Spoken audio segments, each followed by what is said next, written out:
Hello, and welcome to my channel. My name is Beelzebub, and today we are building the Provincial town from Beauty and the Beast, where Belle wishes for more to life. I chose the winding way in the Wishing Alps because of the two different levels. This gives me an opportunity to build the main town on the top level with Belle's cottage on the lower level.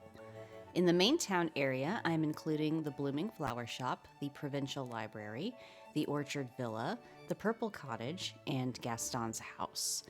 I am covering the flower shop with alpine modular pieces to help it blend in with the more muted house skins. I hope everyone enjoyed some holiday festivities, whatever that happens to look like for you. I can't believe we are already approaching a new year. I feel like December went by in the blink of an eye. Now that I've got the flower shop covered, I'm working on adding the Provincial Library. I was inspired by still frames from the Beauty and the Beast animated movie, which featured tightly packed shops and tall wooden structures. So that is what we are recreating here. Now that one side is set up, I begin working on the other side of what will become the main road through the Wishing Way. I decided to add the Snuggly Duckling Tavern in this corner. Once the main shops are in place, I started decorating the exit to the Highlands/Pixie Acres.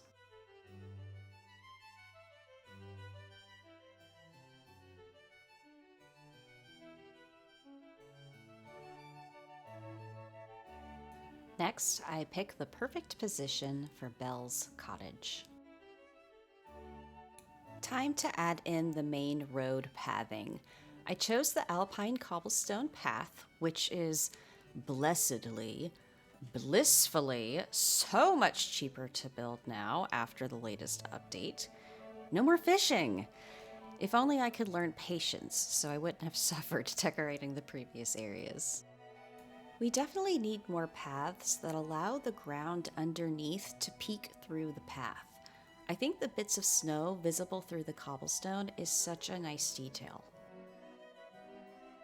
I go back and tighten up the storefronts and line them up with the edge of the road.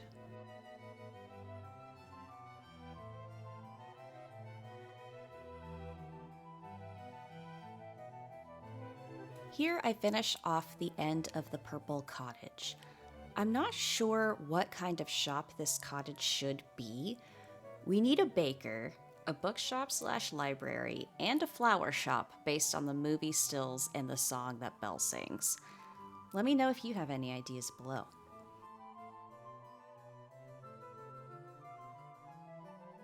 Here we place the fountain where Belle serenades the sheep.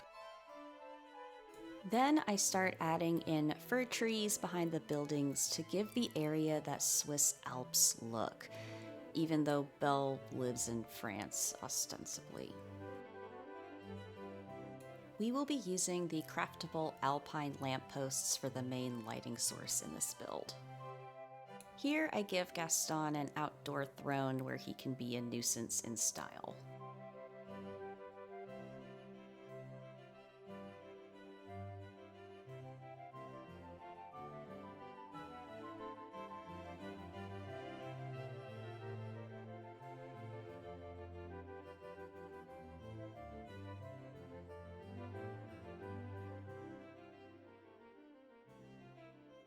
For the Orchard Villa, I wanted to create an outdoor eating section, so I used the wooden path pieces to create a patio.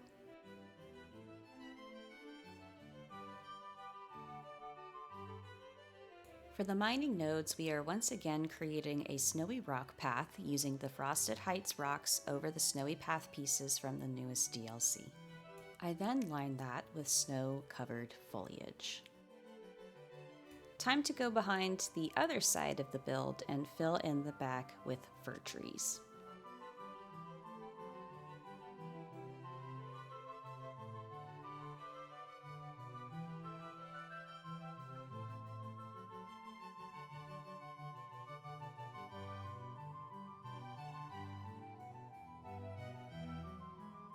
I also fill out the front entrance of the Wishing Way with trees and bushes.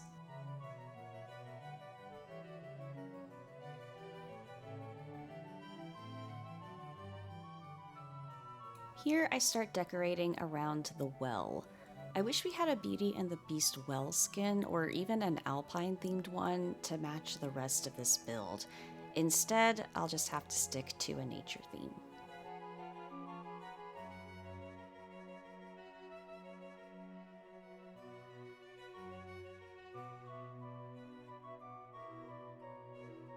Here I start adding rocks around the edges of the road to give it a little texture and make the edges less harsh on the eyes. I'm also adding some gate pieces to make this cut-off point at the road look more intentional. Here I add some lights behind the exit so that it glows at sunset and nighttime. And now it's time to decorate the town with various market stalls.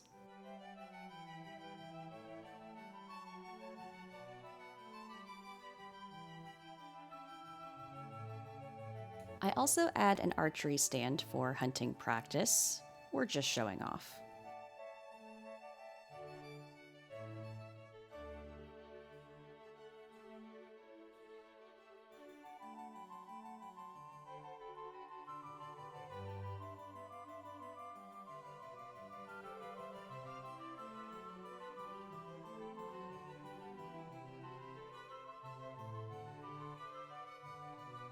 Here I start decorating the stands to make it feel more like a bustling marketplace. The frazzled lady needing 6 eggs should feel right at home in this village.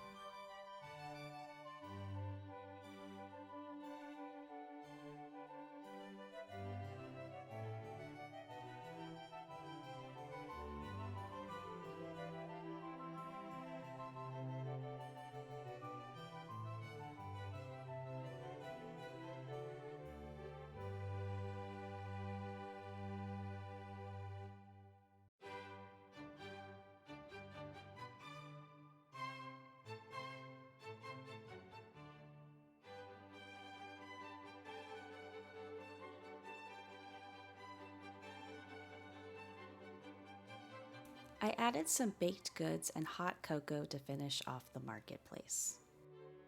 Next, we move on to Belle's cottage area. I am using the muddy path to lay out the main walkway.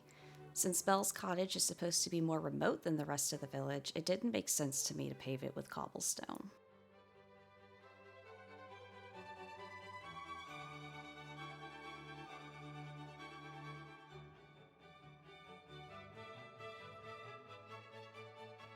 Once the walkway is established, I fill in the gaps around the cottage with trees.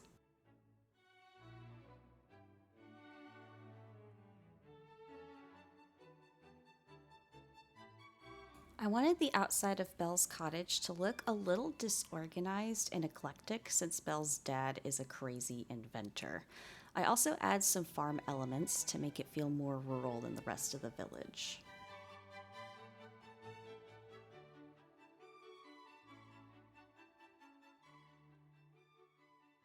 I added this cogwheel flooring under the campfire to look like old forgotten scrap metal.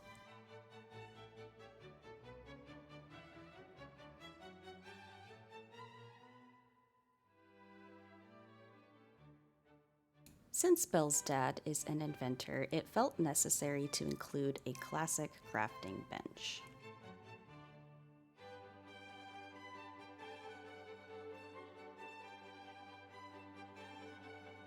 I'm adding rocks everywhere because I want this land to feel unkempt.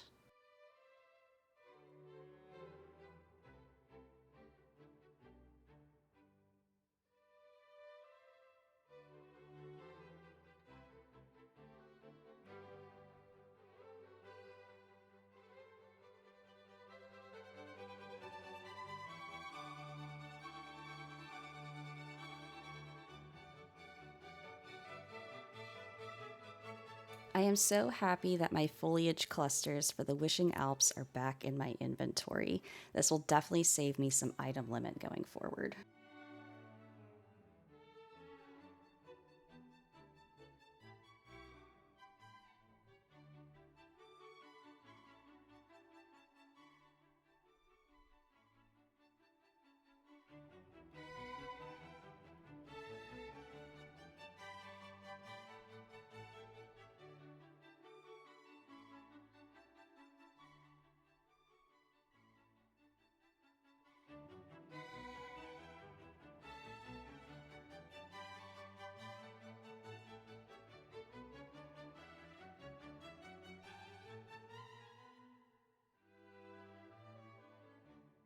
I wanted to add a bunch of trash around the yard to add to that messy inventor look, so I took a bunch of the time-bending items to throw around the place.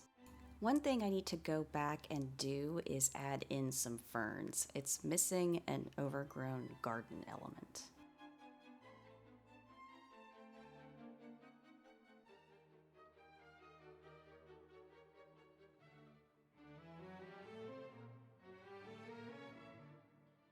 Here I'm just adding the last few finishing touches before moving on to the fishing spot. For the fishing spot, I added a bench and a few plants. I wanted to keep this area simple in case any forageables spawn here, since the ancient vacuum I placed won't include this little area. And now it's time for a cozy walkthrough tour.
The villagers here are very kind.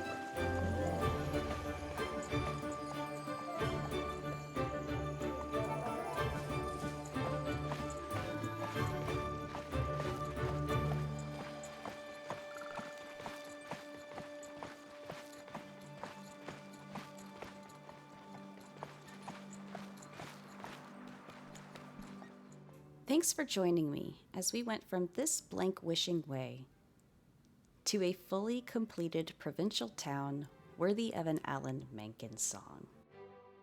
I hope you join me next time as we build a beautiful castle grounds for Beast's Castle in the Delver Dale. Till then, au revoir.